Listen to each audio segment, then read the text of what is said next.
নমস্কার বন্ধুরা, আমাদের ইউটিউব চ্যানেলে আবারও আপনাদের সবাইকে সুস্বাগতম।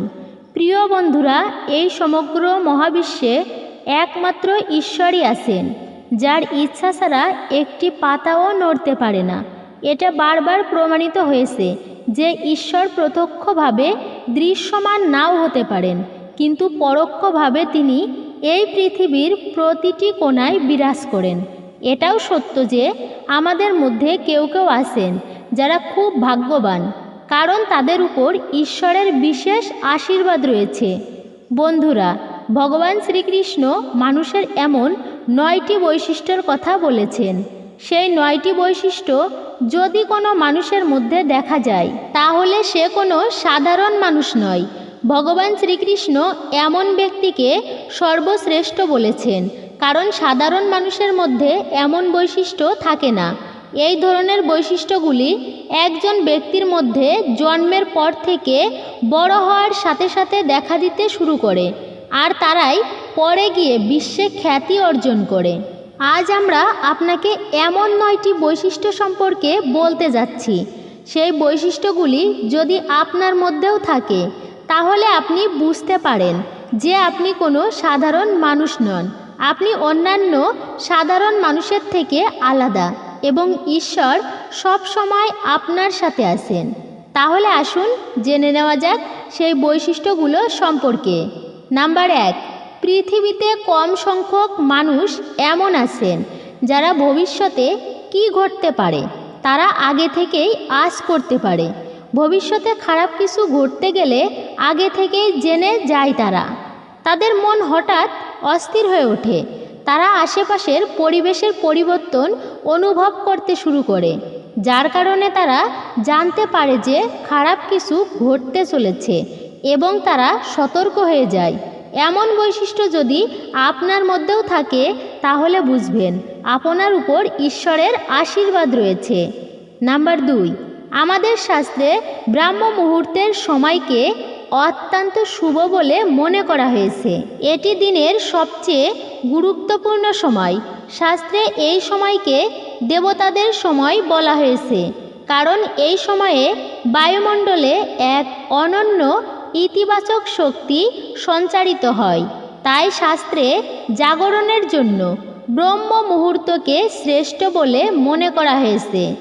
বিশ্বের অধিকাংশ মানুষ ব্রহ্ম মুহূর্ত শেষ হলেই জেগে ওঠেন, কিন্তু যদি কোনো ব্যক্তি প্রতিদিন ব্রহ্ম মুহূর্তে আপনা আপনি জেগে ওঠে, তবে তা অতি প্রাকৃত লক্ষণ হিসেবে বিবেচিত হয়। যারা প্রতিদিন ব্রহ্ম মুহূর্তে জেগে ওঠেন তারা জীবনে পরাজিত হন না।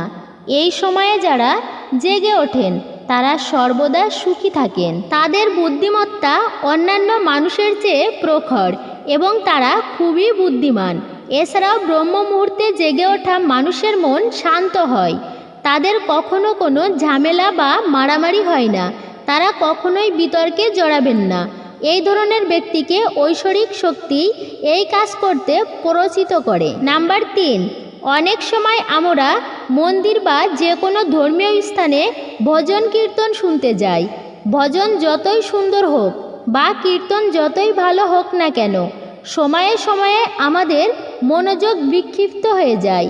কখনো কখনো আমরা আমাদের বাড়ির কথা, কখনো আমাদের সমস্যার কথা বা আমাদের আশেপাশে বসে থাকা লোকদের কথা ভাবতে শুরু করি।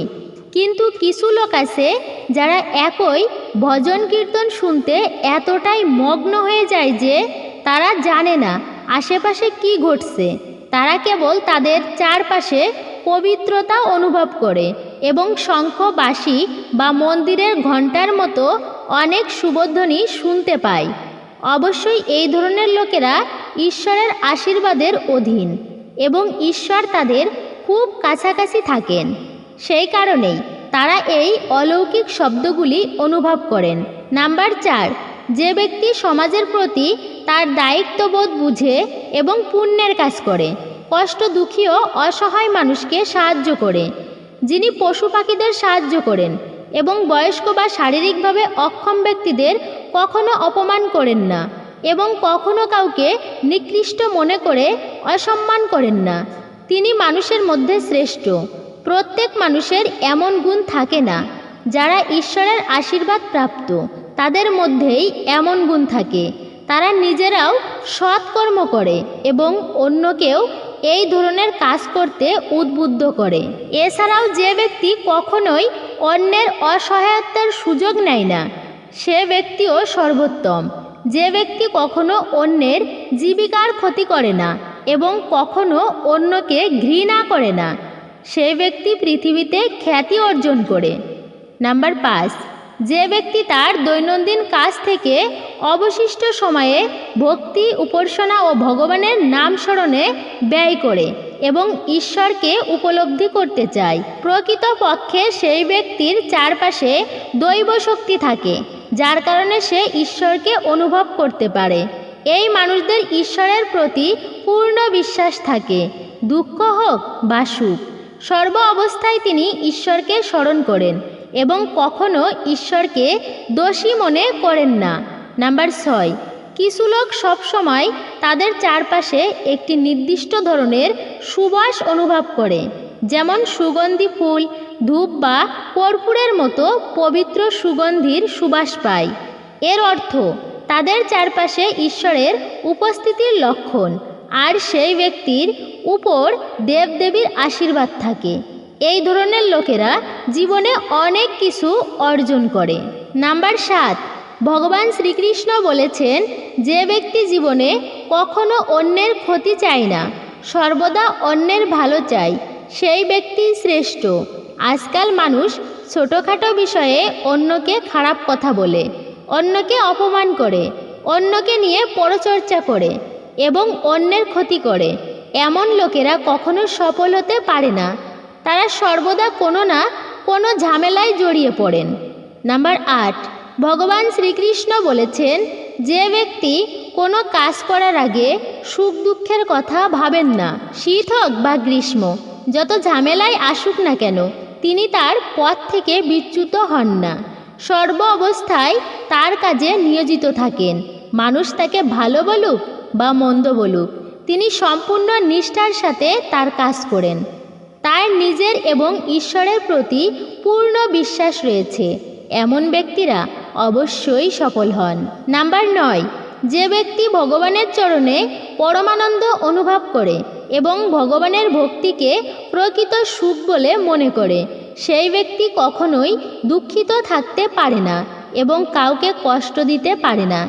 এমন ব্যক্তির মন ও মস্তিষ্ক সর্বদাই শান্ত থাকে, যার কারণে সে কখনো সত্য ও নৈতিকতার পথ থেকে বিচ্যুত হয় না, যার কারণে তারা সর্বদা সমাজে সম্মান পায়। তো বন্ধুরা, যদি কোনো মানুষের মধ্যে এই 9টি লক্ষণ থাকে তাহলে বুঝতে হবে সেই ব্যক্তির উপর ঈশ্বরের বিশেষ আশীর্বাদ রয়েছে। আপনার মধ্যেও যদি এমন লক্ষণ থেকে থাকে তাহলে কমেন্টে লিখে আমাদের জানান। ভিডিওটি ভালো লাগলে ভিডিওতে লাইক করুন এবং আপনার বন্ধুদের সাথে শেয়ার করুন এবং কমেন্টে জয় শ্রীকৃষ্ণ লিখতে একদমই ভুলবেন না। আমাদের এই চ্যানেলটি সাবস্ক্রাইব করার জন্য অনুরোধ রইল।